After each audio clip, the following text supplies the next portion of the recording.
అందరికీ నమస్కారం. నేను శిరీష. ఈరోజు మనతో పాటు ఉన్నారు ప్రముఖ ఆధ్యాత్మికవేత్త శ్రీ శ్రీ శ్రీ నిత్య విద్యానంద భారతీ స్వామి గారు. గురుగారితో మాట్లాడదాం. గురుగారు నమస్కారం. నమస్కారం. గురుగారు, ఇప్పుడు చూసుకుంటే పూర్వకాలంలో చాలా పెద్ద ఇల్లులు ఉండేవి.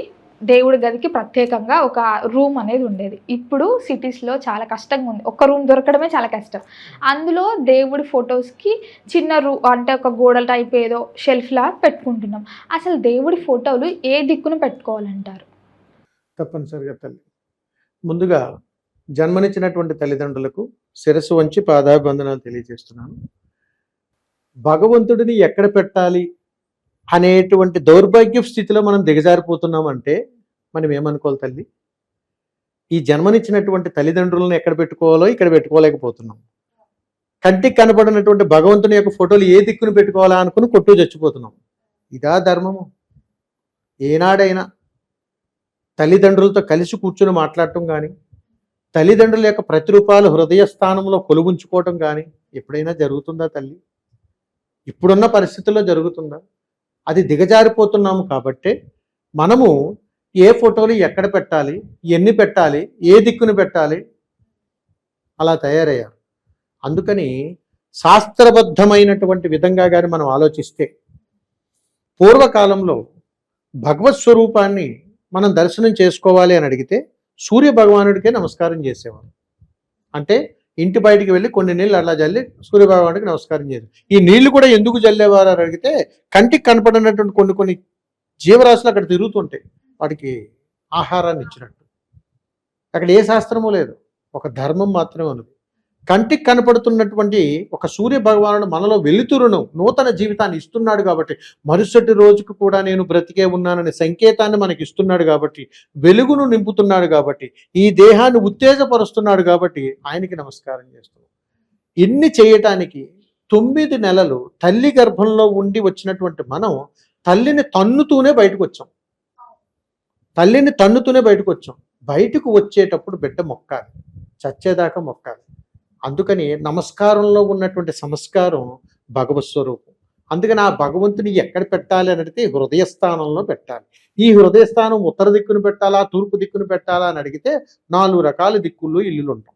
ఒకటి తూర్పు గుమ్మాలు ఉంటారు, ఒకరు ఉత్తర గుమ్మాలు ఉంటారు, రెండోది పడమర గుమ్మాలు ఉంటారు, ఇంకొకరు దక్షిణ గుమ్మాలు ఉంటారు. ఒక్కొక్కటి కలిసి వచ్చిందండి, అందుకని ఇందులో నేను ఉన్నానండి అని చెబుతుంటారు. ఒకటి గుర్తుపెట్టుకోండి, మంచి మనసుతో నువ్వు ఎందులో ఉన్నా కానీ కలిసి వస్తుంది.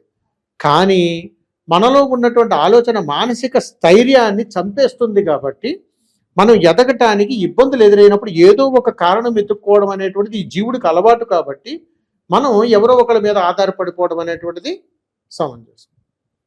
అందుకని నిర్ణయం తీసుకునేటువంటి విధానంలో మనం అనేక పొరపాట్లు చేస్తుంటాము. కాబట్టి భగవంతుడే ఆఖరికి దిక్కు. నాకు ఈయన ఇక్కడ కూర్చోబెడితే మంచి చేస్తాడేమో, ఆయన అక్కడ కూర్చోబెడితే మంచి చేస్తాడేమో, ఇక్కడ ఉంటే మంచి చేస్తాడేమో, ఒక సందిగ్ధంలోకి వెళ్ళిపోయి తల్లిదండ్రులను కూడా విస్మరించేస్తున్నాం. అందుకని సాక్షాత్తు పార్వతీ పరమేశ్వరులే హృదయస్థానంలో కొలువై ఉన్నానురా, ఒక్కసారి నా వంక చూడండి రా అని అంటే, వాళ్ళ వంక చూడకుండా మనం కుళ్ళు, కుతంత్రం, పగలు, ప్రతీకారాలు వాటన్నిటితో నిత్యాభిషేకం చేస్తుంటే వాళ్ళు ఇక్కడ ఎందుకుంటారు? ఉండరు. అందుకని బయటకు వచ్చేసారు. కాబట్టి ఇప్పుడు మనం వెతుక్కోవాలి, ఎక్కడ కూర్చోబెట్టాలి. అందుకని ఇక్కడ గమనించాలి, ఏ దిక్కును కూర్చున్నా మనము దక్షిణ భారతదేశంలో ఉన్నాము కాబట్టి మనకు ఈశాన్య ప్రాంతమే భగవత్ స్వరూపంగా కొలుస్తాం. అందుకని ఈశాన్య ప్రదేశానికి ఒక విలువైనటువంటి విధానం ఉంటుంది. కాబట్టి తూర్పు భాగమున ఈశాన్య ప్రాంతంలో మనము భగవత్ స్వరూపాన్ని పెట్టుకోవచ్చు. నేరుగా తూర్పు వైపుకు ఉండేటట్లుగా కూడా పెట్టుకోవచ్చు. ఇప్పుడు మీరు అడిగిన దాంట్లో భగవత్ స్వరూపాన్ని ఫోటోలు ఏ విధంగా ఉండాలి, ఎటుపక్క ఉండాలి అని, ఉత్తరాన్ని చూడొచ్చు, దక్షిణాన్ని చూడొచ్చు, పడమరని చూడొచ్చు. పూజ మందిరంలో మనం పెట్టుకునేటువంటి ఫోటోలు అంటే 2 రకాలుగా ఉంటాయి. పూర్వకాలంలో ఇంటి ఎదురు భాగంలో అంటే పడమర వైపు ఒక గూడులా కట్టి అందులో దేవుడి ఫోటోలు పెట్టుకుని ఆరాధన చేసేవారు. కాలక్రమేణా రోజులు గడిచే కొద్దీ ఈ వాస్తు శాస్త్రం వల్ల, దిక్కుల వల్ల ఈ ప్రదేశంలో పెట్టుకుంటే బాగుంటుందని చెప్పి ఇల్లంతా అన్నిటికీ అమర్చుకుంటాం. భగవంతుడికి కొంచెం ప్రదేశం ఇవ్వడానికి ఇబ్బంది పడతాం. చూసారా? అందుకని ఫోటోలు ఎక్కడ పెట్టాలా అని ఆలోచిస్తున్నాం. తల్లి జన్మ ఎంత గొప్పగా చెప్తుందో చూడండి మనకి. 9 నెలలు 270 రోజులు నిన్ను ఇక్కడ అంతలా సిద్ధం చేసి నీకు బయట పెట్టి నిండు నూరేళ్ళు ఆయుష్ పోస్తే నన్ను ఎక్కడ పెట్టాలని ఆలోచిస్తున్నావా? ఇన్ని లక్షలు పెట్టి ఇల్లు కట్టుకున్నావు, నాకంటూ ఇంత ప్రదేశాన్ని పెట్టలేకపోయావా అని ధర్మశాస్త్రం మనల్ని ప్రశ్నిస్తుంటుంది. అందుకని దేవుడి ఫోటోలు పెట్టేటప్పుడు ఏ దేహము కూడా సందేహం పడకూడదు. నిస్సంకోచంగా పెట్టుకోవచ్చు, ఈశాన్య ప్రదేశంలో పెట్టుకోవచ్చు. ఉత్తరాన్ని చూడాలి, పడమరను చూడాలి, దక్షిణాన్ని చూడాలి. మనం తూర్పు వైపు నిలబడి నమస్కారం చేసుకోవాలి. ఇది ధర్మం. అలాగే గురుగారు, ఇప్పుడు మనం పూజా మందిరం గురించి మాట్లాడుకుంటున్నాం కాబట్టి ఎన్ని ఒత్తులతో దీపారాధన చేయాలంటారు? కొంతమంది 3 ఒత్తులతో చేయాలి, కొంతమంది 5 అంటారు. అసలు నిజంగా ఎన్ని ఒత్తులతో దిక్కుమాలిన సాంప్రదాయం ఎవ్వరికి ఏమి తెలియక ఎట్లా పడితే అట్లా తయారయ్యారు తల్లి. ఎవరిని కించపరిచే మా ఉద్దేశం కాదు సుమా. 2 ఒత్తులు పెట్టాలా, 1 ఒత్తు పెట్టాలా కాదు. మన పిల్లలు ఫారెన్లో బ్రతుకుతున్నా దీపారాధన అంటే తెలియదు. మన పిల్లలు మన ఇళ్లలో కాన్వెంట్ చదువులు చదువుకుంటున్నా దీపారాధన అంటే తెలియదు. మన పూర్వీకులు మనకు ఆచార వ్యవహారాలు అలవాటు చేసినా మనకు కూడా వ్యవహారాలు తెలియలేదు. ఇప్పుడు ఎలా తయారయ్యారంటే తల్లి, దీపం ఎలా పెట్టాలంటే గూగుల్ తల్లిని ఓపెన్ చేసి హౌ టు పుట్ దీపం అని కొడుతున్నారు. అంటే ఎలా దీపాన్ని వెలిగించాలనేటువంటి సాంప్రదాయం కూడా మనకు తెలియట్లేదు. అంటే నిస్సంకోచంగా మట్టి ప్రమిదల్లోనూ వెలిగించవచ్చు, ఇత్తడి ప్రమిదల్లోనూ వెలిగించవచ్చు, కొన్ని రకరకాల పళ్ళ విధానాల్లోనూ వెలిగించవచ్చు. ఒక్కొక్క దానికి ఒక్కొక్క ఫలితాలు ఉంటాయి. కాబట్టి దీపారాధన అనేటువంటిది గృహాలలో 2 భాగాలు తల్లి. పూర్వకాలంలో దీపారాధన చేసేటప్పుడు కూర్చుని చేసేవారు. ఇప్పుడు దీపారాధన ఒంగుని చేస్తున్నారు. ఇది అమంగళం. ఎప్పుడు కూడా దీపాన్ని వెలిగించాలి అంటే కూర్చునే చేయాలి. ఎప్పుడు నిలబడి దీపారాధన చేయకూడదు. ఇప్పుడు చెప్పండి, పూజాది గదుల్లో చాలా చోట్ల కూర్చోలేరు కాబట్టి నిలబడి చేసుకున్నారు. కారణం ఏమిటి? వాస్తు కాదు అక్కడ. వీళ్ళ అనారోగ్య సమస్యల వల్ల పూజా మందిని ఎత్తులో పెట్టి నిలబడేటట్లుగా ఉంచుకొని పూజ చేస్తున్నారు.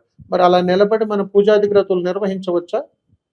ఆసనం వేసుకుని ఆసనం మీద కూర్చొని దీపారాధన చేస్తే భూదేవి ఆనందపడుతుంది. కాబట్టి 2 రకాలుగా దీపారాధన చేస్తారు. ఇప్పుడు నన్ను కూడా చాలామంది తిట్టుకుంటారు తల్లి.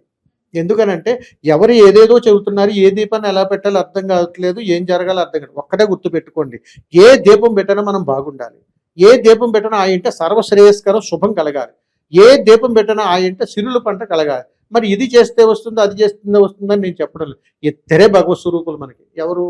పార్వతీదేవి, పరమేశ్వరుడు. వీళ్ళిద్దరికి 2 పద్ధతుల్లో.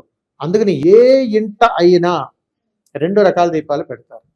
ఒకటి నేతి దీపం, రెండోది నూనె దీపం. ఈ నూనె దీపంలో 2, ఒకటి నువ్వుల దీపము, రెండోది కొబ్బరి నూనెతో దీపం. కొబ్బరి నూనె, నువ్వుల నూనె ఈ రెండిట్లో ఏ దీపం వెలిగించినా కానీ ఆ ఇంట స్త్రీకి అనారోగ్య సమస్యలు రావు. నేతి దీపాన్ని ఆ ఇంట్లో కానీ వెలిగిస్తే ఆస్తికి సంబంధించి కానీ తినడానికి కానీ మనకి సంబంధించిన విధానాలు ఎప్పటికీ పొరపాట్లు రావు. అందుకని నెల మొత్తంలో ఉండేటువంటి కొన్ని పర్వదినాలలో 1 కుందెలో నూనెతో 1 కుందెలో నేతితోటి దీపాన్ని వెలిగించాలి. ఇప్పుడు ఎన్ని ఒత్తులు చేయాలండి? ఎలా చేయాలండి? చూపుడు వేళ, మధ్య వేళ, ఉంగరం వేళ 100 ప్రశ్నలు వస్తాయి. నువ్వు ఎలాగన్నా చేయి. నీ మనసు నిర్మలత్వం అయ్యండి 2 ఒత్తులను 1 ఒత్తుగా చేసి దీపాన్ని వెలిగించాలి. గురుగారు, మొత్తం మీద పూజా మందిరంలో ఫోటోలు ఏ దిక్కున పెట్టుకోవాలి, అలాగే దీపంలో ఎన్ని ఒత్తులు వేయాలో తెలియజేసినందుకు ధన్యవాదాలు. శుభం తల్లి. నమస్కారం.